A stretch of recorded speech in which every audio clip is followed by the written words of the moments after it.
This Super Sunday, crypto companies will be trying to get your attention, but should you be buying into their currency? Senior wealth advisor Brad White is joining us to share what investing in crypto really means. Brad, we have seen a lot of crypto headlines, a lot of commercials, even pop-up ads. Should we be tempted? I admit I don't really know much about cryptocurrency and still a little fearful about dabbling into that arena. Yeah, well, in case you haven't heard of this little thing called crypto this whole time, right? Apparently you will certainly be inundated with this come this Super Bowl Sunday. It's actually causing a lot of these headlines and articles to dub it Crypto Bowl, right, instead of Super Bowl. There was actually this video from a famous Miami Heat basketball player, Jimmy Butler, recently saying, hey, I just want everybody to know you're going to see tons of these crypto company ads on Sunday. And look, they don't know you. They don't know your situation. Make sure you do your own research. And at first I was like, wow, like how pragmatic is that? What a great piece of advice. I was thrilled to see it. And then I learned this was actually an ad from Binance, which is the world's largest crypto exchange, right? Which once again kind of prompted me to give this message, which is just be really careful about the difference of advertisements, right? Versus legitimacy towards whether you should invest your money or not. Okay, look, that's the job of marketers and advertisers, right? There's 100 million eyeballs that watch the Super Bowl. It's unlike anything else you could ever advertise in. $7 million for every 30 seconds, by the way. So just because you see tons of these ads and tons of these advertisements and celebrities doing that, it doesn't really tell you anything good or bad, right? Either direction about whether you should invest it or not. And that's something maybe we could even elaborate on a little bit more here. I think, though, the issue is that it is becoming more mainstream. And we've got the Staples Center, which is now labeled crypto arena, crypto.com arena. Yep. So it seems to legitimize it. And then you've got these athletes or high profile people doing advertisements. What is the risk for someone who may not know what this orbit is of cryptocurrency to try and invest? Someone may say, like, well, maybe I'll just do a little bit to get my feet wet. Yeah, so it's the legitimacy, what the perceived legitimacy that actually makes me worried. I'm going to tell some stories here that this reminds me a bit of tulips, right? Which sounds like the weirdest thing in the world to compare it to. It's a very, very famous story that financial advisors in our industry tell clients all the time to warn them about bubbles.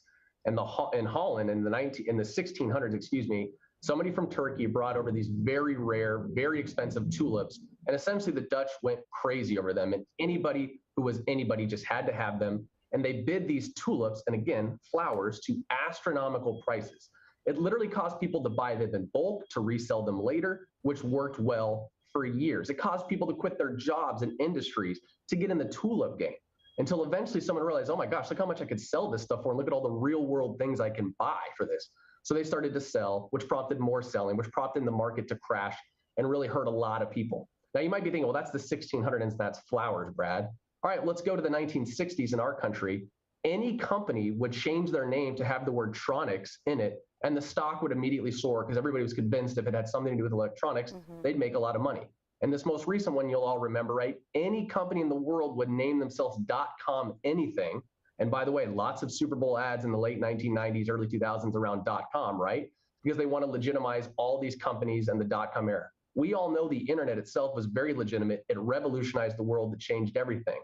But does that mean an individual company or an individual stock or investment should be worth a certain price because it's just a fad and everybody has to have something with it, or you hear ads or see celebrities talking about it? That's my moral of the story. It's not to say that crypto is necessarily good or bad. We can talk about whether you should invest in it or not. This is my little PSA to kind of tell some of those stories and just remember these are advertisements. It doesn't tell you anything one way or another about the legitimacy of what the price is worth or whether you should get in it now or how to do it. Let's go all the way back to just Crypto 101, just briefly. We only have about 30 seconds left. You know, for people who aren't familiar with it and it's becoming more mainstream, what is cryptocurrency? It's digital currency, right? And this started out as an alternate form of payment, right? And it's obviously grown over the last decade into something that now everybody's aware of, and there is more legitimacy. So I want to be clear that this isn't something like flowers in the 1600s. I want to make that clear. There is a lot of demand, or there's a lot of value in digital currency. We probably don't need paper currency ever again if we get 10 or 20 years into the future for now. Blockchain technology has a lot of applications. There's a lot of good here, but essentially it's only worth what a buyer or seller agree it's worth right now. It's not backed by anything else. So right now, this whole thing is this trust of, hey, I think it's worth this, and you're willing to exchange goods and services for that. And that's really all it is a digital currency that we're kind of just agreeing on a price for goods and services with each other. Thank you for the 411 on that and the little PSA. Still sounds a little sketchy to me, but I know some people out there want to try it. Brad White, Senior Wealth Advisor, thanks so much for sharing your insight with us today. Very welcome.